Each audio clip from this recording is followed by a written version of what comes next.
继续要来看是这个台南山上花园水道博物馆，甲这个共享单车的业者来配合，伫园区的门口来装设着电动车的租借站，互游客来到这个所在，买当骑铁马来游山玩水。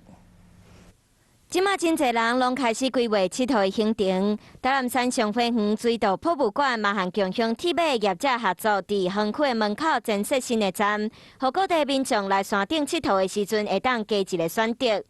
这个共享铁马因为有电脑辅助的功能，所以骑起来比一般的脚踏车轻松，真适合山上区的山坡地，互使用的人会使深入了解山上这个所在。